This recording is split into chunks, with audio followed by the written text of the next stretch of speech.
ഈയിടയ്ക്ക് ഞാനും എൻ്റെ സുഹൃത്തുക്കളും ഗവൺമെൻറ് ഓൾഡ് ഏജ് ഹോം സന്ദർശിക്കുകയുണ്ടായി. കൂടാതെ സോഷ്യൽ മീഡിയയിൽ പ്രചരിച്ച ഒരമ്മ സ്വന്തം മകനെഴുതിയ കത്തുമാണ് ഈ ഷോർട്ട് ഫിലിം ചിത്രീകരിക്കാൻ ഞങ്ങളെ പ്രേരിപ്പിച്ചത്. ഇന്ന് നമ്മുടെ രാജ്യം നേരിടുന്ന ഏറ്റവും പ്രധാനപ്പെട്ട പ്രശ്നങ്ങളിൽ ഒന്നാണ് മുതിർന്ന പൗരന്മാരുടെ സംരക്ഷണവുമായി ബന്ധപ്പെട്ട പ്രശ്നം. ഒപ്പം ഹെൽപ്പേജ് ഇന്ത്യയുടെ ഒരു കണക്കനുസരിച്ച് കേരളത്തിലാണ് ഏറ്റവും കൂടുതൽ വൃദ്ധസദനങ്ങൾ സർക്കാർ തലത്തിലായാലും NGO-മാരാൽ നടത്തപ്പെടുന്ന തലത്തിലായാലും ഏറ്റവും കൂടുതൽ വൃദ്ധജനങ്ങളും വൃദ്ധരും ഈ വൃദ്ധസദനങ്ങളിൽ എത്തപ്പെടുന്നത് മറ്റ് സ്റ്റേറ്റുകളെ അപേക്ഷിച്ച് കേരളത്തിലാണ്. ഇനി നമ്മുടെ വീടുകളിൽ നിന്നും ഒരു മുതിർന്ന പൗരനും ഒരമ്മയും ഒരച്ഛനും ഒരു രക്ഷകർത്താവും വൃദ്ധസദനങ്ങളിലേക്ക് എത്തപ്പെടരുതേ എന്നുള്ള പ്രാർത്ഥനയോടെ ആ ഒരു സന്ദേശം പൊതുസമൂഹത്തിന് മുമ്പാകെ നൽകുന്നതിനുള്ള ഊർജിത ശ്രമങ്ങളുമായി കേരള സർക്കാർ മുന്നോട്ട് പോവുകയാണ്.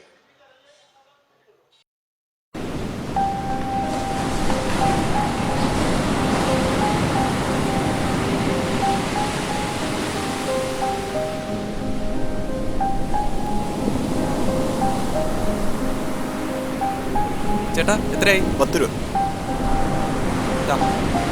ചേട്ടാ,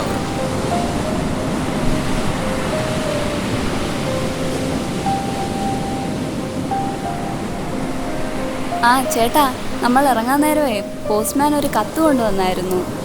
ദാ.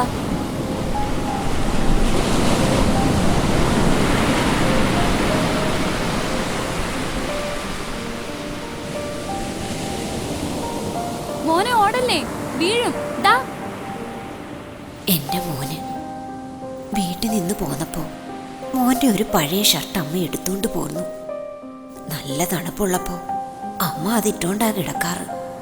ഇവിടെ പുതപ്പില്ലാഞ്ഞിട്ടല്ല, എൻ്റെ മോൻ്റെ ഷർട്ട് അതിടുമ്പോ അമ്മയ്ക്കൊരു ധൈര്യം പോലെയാ. മോനറിയോ, ഇവിടെ എന്നെ പോലെ 28 അമ്മമാരുണ്ട്. ഓരോരുത്തർക്കും ഓരോരോ നമ്പറുണ്ട്. അമ്മയുടെ നമ്പർ 12 അമ്മയെ ദഹിപ്പിച്ചിട്ട് മോനിവിടെ വരണം. ഇവിടെ അമ്മയുടെ 12 നമ്പർ പെട്ടിയുണ്ട്. അതിൽ മോൻ്റെ എടുത്തോണ്ട് വന്ന ഷർട്ടുണ്ട്. കഴുകി വെച്ചിരിക്കുക. മോനെടുത്തില്ലെങ്കിലും മോനമ്മ അത് തിരിച്ചു തരുക.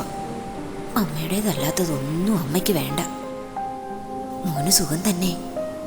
അമ്മയ്ക്കൊന്ന് കാണാൻ കൊതിയാവുക. എനിക്കറിയാം മോന് തിരക്കാണ്, വരാൻ പറ്റില്ല എന്ന്. അമ്മയ്ക്ക് കാല് തീരെ വയ്യ.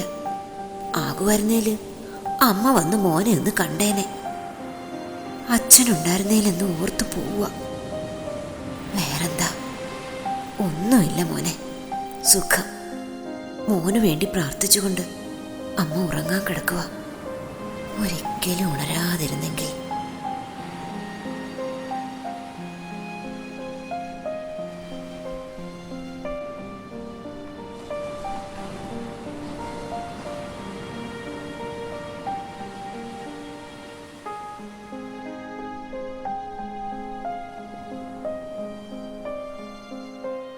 നമുക്ക് അമ്മയടുത്തേക്കൊന്ന് പോവാം. ജീവിത സായാഹ്നത്തിലെ ഒറ്റപ്പെടലിൽ നിന്ന് സ്വന്തം മാതാപിതാക്കളെ തിരിച്ചു കൊണ്ടുവരാൻ ഈ യുവാവിനെ പോലെ നിങ്ങൾക്കും കഴിയട്ടെ എന്ന് ഞങ്ങൾ പ്രാർത്ഥിക്കുന്നു.